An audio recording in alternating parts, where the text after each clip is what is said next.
Hey folks, this is Vince with Dad's Gaming Addiction, and once again we're going to look at Star Wars Armada. This time we're looking at the Rebel Fighters expansion pack. No upgrade cards, it does come with tokens, but again I'm not going to cover them here because it's redundant to do so, because, you know, every expansion comes with tokens. And they usually reflect the ship class in question. But this particular expansion comes with 2 X-Wings, 2 A-Wings, 2 of these B-Wings, which were a pain to assemble. And I'll show you this in a minute, but the little peg, the B-Wings actually have to sit on a diagonal instead of straight up or to the side. Really strange. And then you've got 2 Y-Wings. So 2 of each ship there, along with some Squadron cards. So without further ado, let's take a quick, closer look at the components and show you some of the card abilities. Okay, so again, here's a quick look at the components minus the tokens. Let's go ahead and show you the models first. If you have the core set, then you'll be already familiar with what the X-Wings look like. It's nothing special here. Same amount of hit points. You got 5 there. Y-Wings, that's a new one. Those are your bomber units.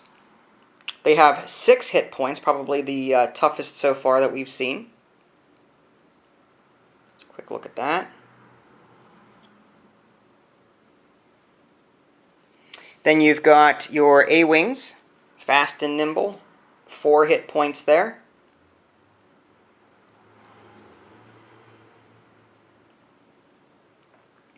And then you've got your B-Wings, and again, these were a pain to assemble, just because just the bases here didn't really want to seem to jive with the way they were, you know, fitting, and everything was just too tightly compacted. I think I may have or should have put the B-Wings on this template instead of this template. That might have helped me out a little bit, but there are no instructions to tell you that in the expansion, so you sort of have to figure this out on your own. But this has 5 hit points there, and the pegs sit on the diagonal here, which is, again, a strange choice, but I guess in order for it to work, they had to do it that way.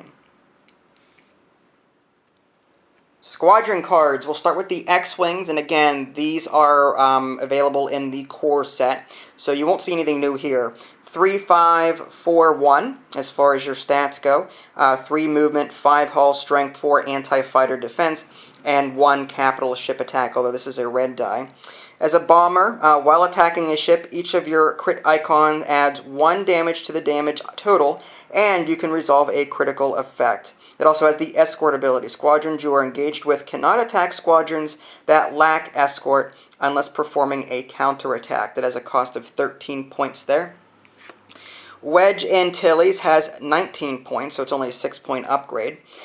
3, 5, 4, 1, although the capital ship die is black instead of red, so there's that difference.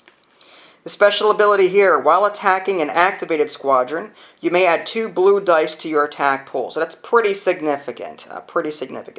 Bomber and escort, and then it has 2 brace defense tokens down here. Y-Wing Squadron, here's your basic one. 3, 6, 2, 1 in terms of stats. Bomber, again, and I think I've covered that already in the X-Wing. Yeah, I'm not going to bother reading that again. And it has the heavy like the TIE bomber did. You do not prevent engaged squadrons from attacking ships or moving. That has a cost of 10 points, so fairly cheap in terms of cost. And then you've got Dutch Vander, who was the special person for your Y-Wing squadrons. 3, 6, 3, 1, as opposed to 3, 6, 2, 1. So an extra anti-fighter die there. When a squadron you attack suffers at least 1 damage, you may toggle its activation slider to the activated side. If it was already activated, it suffers 1 additional damage instead. So basically, Y-Wings have these ion cannons that can be used to disable targets. I'm assuming, sorry I bumped the camera, but yeah, I'm assuming that that's what that refers to.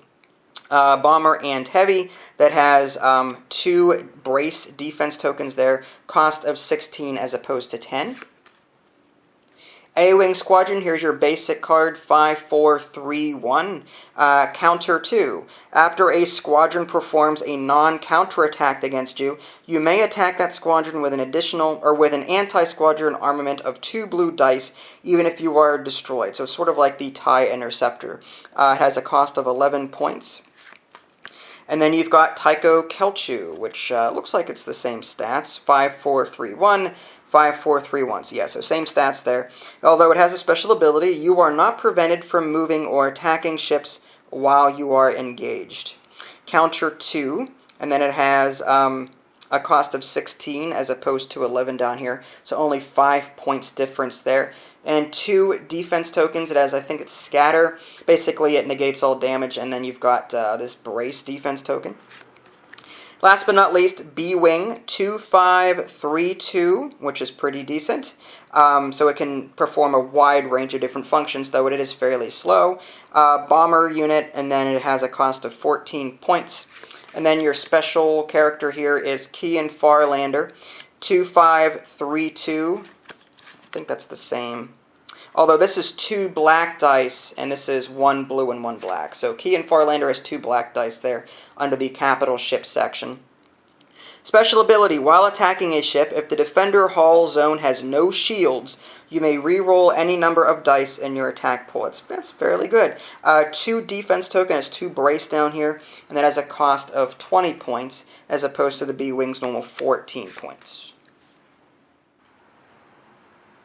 Alright, there you have it, a quick look at the Rebel Fighter Squadron expansion for Star Wars Armada. This actually concludes all of the ships for Wave 1. I've covered them in previous videos, so I guess we'll have to wait for Wave 2 to see any more videos like this. I will have some other videos out there, regarding the storage and maybe some more games if time permits. These games do tend to take a while compared to X-Wing, so yeah, just be patient with us. But as far as this expansion goes, very good one. Rebel fighters tend to be a lot more powerful than Imperial fighters. They've got shields, like X-Wings, Y-Wings, B-Wings, A-Wings, they all have shields, whereas TIE fighters generally don't, at least as far as canon is concerned. In this game, they generally have more attack dice and have a little bit more hit points. So, and they're also fairly decent against enemy capital ships, especially if you can get them in front of them and make the enemy capital ship land on top of them. And then the smaller ships here will stay with the capital ship as it continues to land on them. But anyway, that's a separate video that I've already covered. I think it's called Strategies or something like that. So go check that out after you're done here. If you haven't already, subscribe to my YouTube channel. That way you can keep up to date with any new content I'm going to publish. I also have an official website, www.dadsgamingaddiction.com. This is Vince, thanks for watching, and I'll catch you next time.